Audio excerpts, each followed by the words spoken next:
And at some point we thought we've just got to do this ourselves. So we kind of redid. We left the United Way building and we started developing a membership base and writing a newsletter.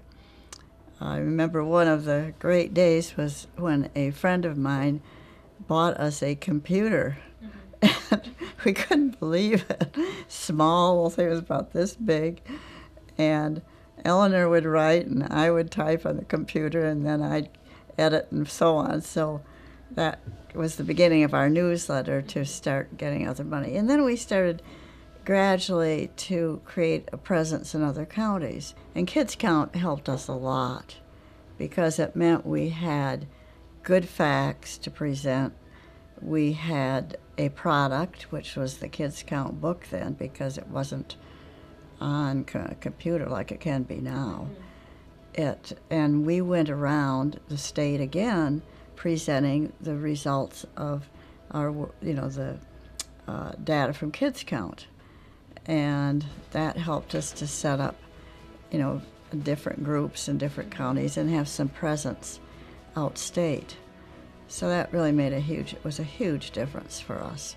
And after that, I think the next big step forward was our brain development work. And that was Nan Bryan, who was co-director with me at that time. And I started the Better Badger Baby bus tour on brain development. And Nan and several others became experts on the subject.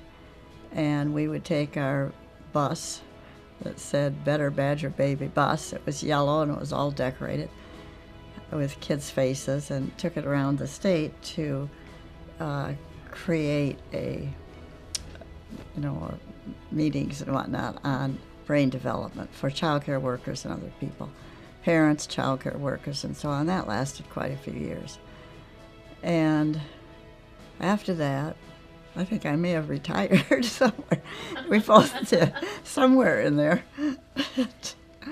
And then the other thing that we were working on that was just becoming a really seminal issue, not only in the state of Wisconsin, but across the nation, was early education.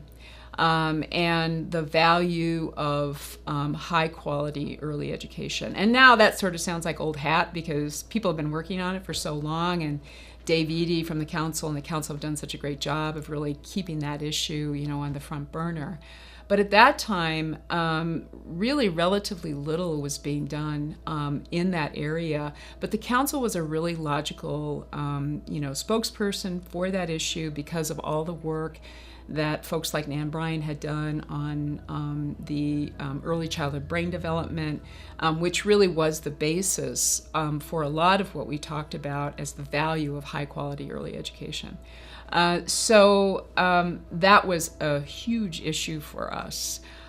We were also really just getting into the issue of actually advocating for 17-year-olds to come back into the juvenile justice system. That had been a change that had been made by the legislature and the governor at the time a number of years previous. And so, interestingly enough, the new research that was coming out about adolescent brain development also was very instructive and helpful in making some of those policy arguments, even though that's a fight that I know continues. Well, I first was a financial supporter in the 1990s. I was the county director of human services, and they were doing great work in the legislature advocating around welfare reform so that it could actually work for families and be fair. And they also did this great Better Badger Babies bus tour to raise awareness of the impact on kids' brains of early childhood development investments. And I was just impressed, so I started out as a financial supporter.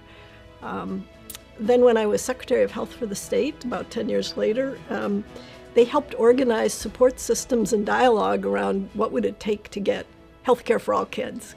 And we set a goal, health care for all kids, and we made a lot of progress. But it was a very good partnership. So later, about 7 years ago, I was asked to be on the board, and it's been a privilege, and I've served there as president and now past president. It always was very apparent that, you could work on issues but so much boiled down to funding.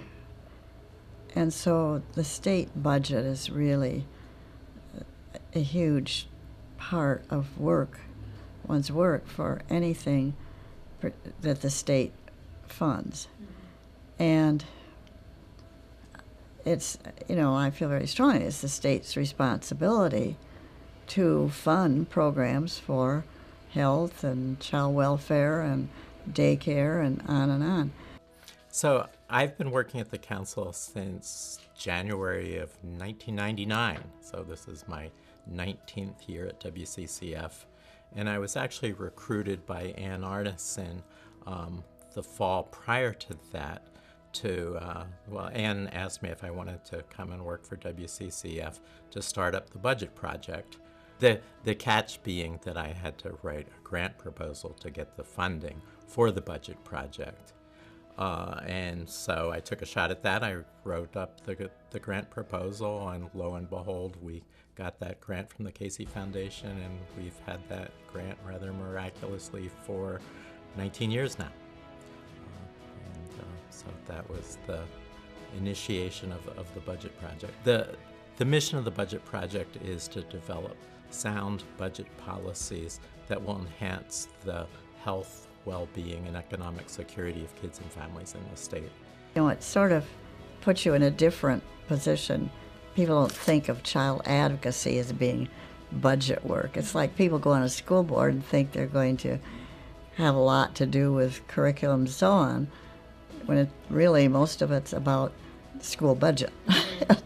So it's a little similar to that. I think the real difference was the ability to make a change, even though off and on, during those years, there would be different party in the legislature. Majority party was switched from Democrat to Republican to Democrat and so on. And so doing lobbying and advocacy work, I think, was much more productive then. It's harder now because there's so much polarization.